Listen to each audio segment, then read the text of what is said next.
On how to do some simple sheet metal work with some rather common everyday equipment.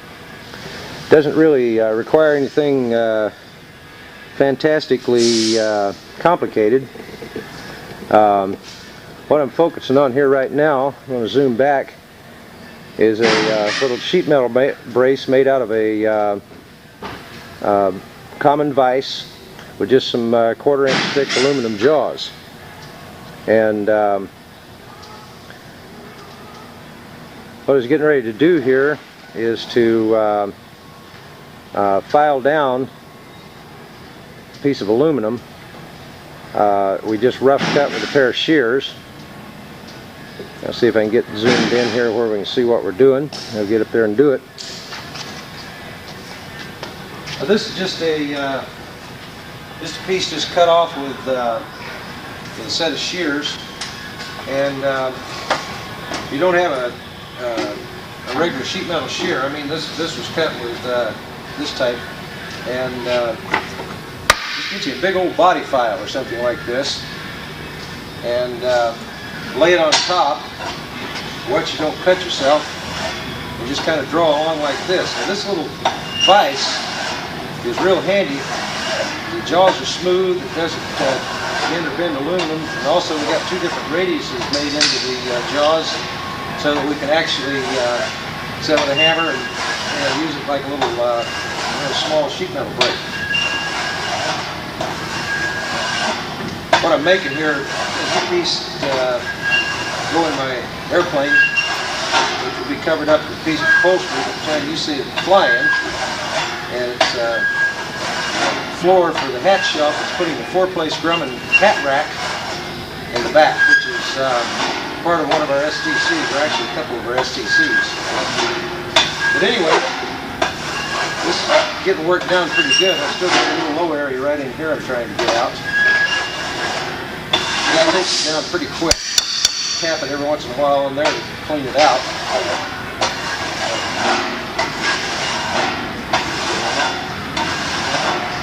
And I normally get a piece of sandpaper or emery paper, lay over the top of it, and just wrap it right around the file actually. Take a few passes down through to smooth it up once I get it down rough. And a few more strokes here, we should have it. Feel like Chef Wanamaker or something doing a cooking show. Put in a bunch of parsley and a little bit of Alidine and oh well. Come on, you little sucker. You're almost down. Ready?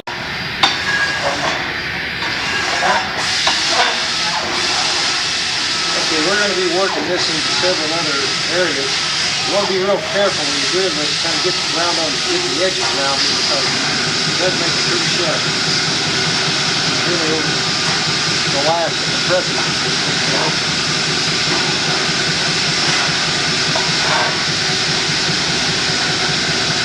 Okay, now I'm going to leave it this way around these sides and edges just a little bit. Probably just knock it just a little bit so I don't cut myself on it before we get out and clean it down. But anyway, what I was going to do the other side of it, I just simply turn it like this, use vise down here at the top to hold that. You put a pretty long piece of aluminum like this. As long as you push straight on it, it's going to roll it down to it. Notice you get it out there, we commonly refer to our phone bill going up.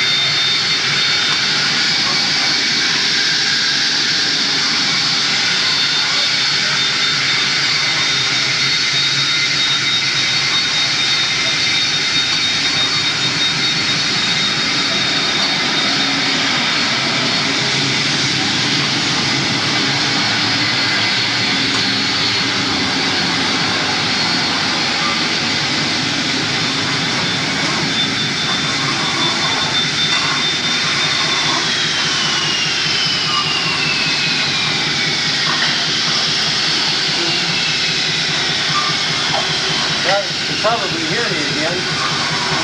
That's said we refer to that noise around here as our phone bill going up. General Telephone has the other half of this facility, and they keep the 2 Citation 2s in there. After the air show this weekend, I've heard about all the jet engines and smelled about all the kerosene burning back here for a while. It's a little annoying after a while. But that's air show season.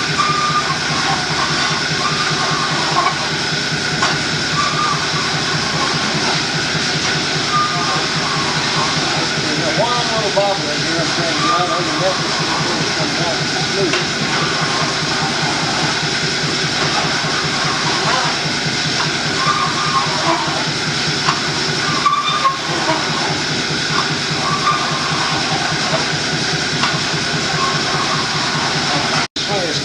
I just noticed I'm not really getting all of the action going on there that you need to see.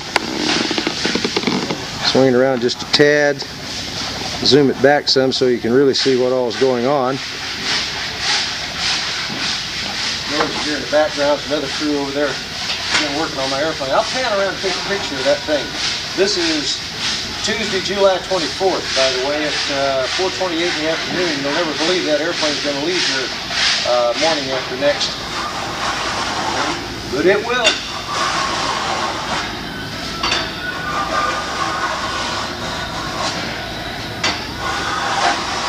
It's weird, I got a monitor set up behind this thing so I can see what's going on. I feel like I'm sitting here talking to myself.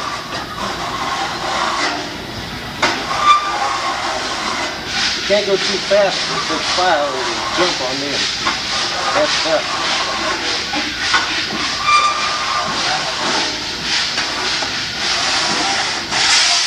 Okay, get to that one little bobble, we're alright. Get the edges down. Get it smooth. Now, a lot of people that I talk to about STCs, they wonder how in the world they're going to follow the STC instructions that I put out without a bunch of exotic equipment. But I tell them that we really don't have any exotic equipment here in the shop. But this is our sheet metal brake. And we use hand snips and various other different devices and pieces we've made out of wood to form things. It's kind of interesting. People think you have to have a lot of exotic equipment to do this type of work. All you got to do is have a little ingenuity and talent. Mentioning blocks of wood, I just noticed this thing laying here. Our 180 horse Traveler and Cheetah STC, we have to reform the indention in the carburetor air box for the exhaust system, the Tiger exhaust system, and this is our exotic tool we used to do it. It's a hewn out piece of 4x4. We just simply put some SO material around here, bend it in, and start tapping and get it down to where we can tack it in place, and just sit there and work it with a rubber hammer, and forms it just beautiful. And there's templates in the STC to cut out the air box to match them. You just drop them in place and rivet them. A lot of exotic equipment. Okay, well, I'm going to get off of this story. I think I'll just zoom around here and let you take a look at what's going on in my airplane.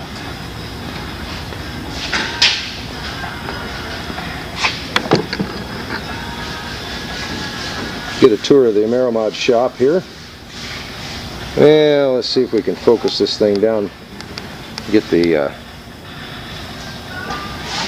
timing right on it. There it is, minus wingtips, soon to be minus complete tail feathers, and working down the dents in the cowling. When you're doing research and development, you don't use too much stuff brand new. Yeah, let's see if I can roll this little buggy cart up here to do it. It's another exotic piece of equipment. I should somehow or other dismount the camera and take a picture of this thing. I'm using a grocery cart, holding all the video equipment, and TV monitor setting up here. Yeah, we'll zoom in over here and give you a little peek, see at what's going on. That's good buddy Vic Williams there manning the sanding block on the cowling. Taught Vic to fly a few years ago at our flight school. He was good enough to help me out on this project a little bit. Ray Brown back there unscrewing my elevators, and Pat McCann there, and that's Doug Torrance walking around the other side over there. And there's some more crew kicking around here someplace. I'll pan on around here. I don't know how much you can see that. Let me work with the focus just a little bit. There we go. That's little T-Cat that's getting a 150 horse conversion over there. And then as we pan on back a little bit here, you can see that's the parts room behind the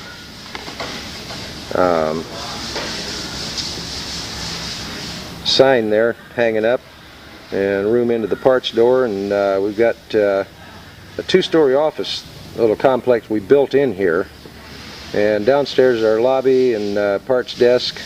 Upstairs is that's my office, the long skinny window you're looking at up there. And then we have a loft that goes clear on up top. On around here is a rack we have for putting parts of various different airplanes we have apart. And then that's Dave Wheeler's office up there, a small window, which we do our bookkeeping.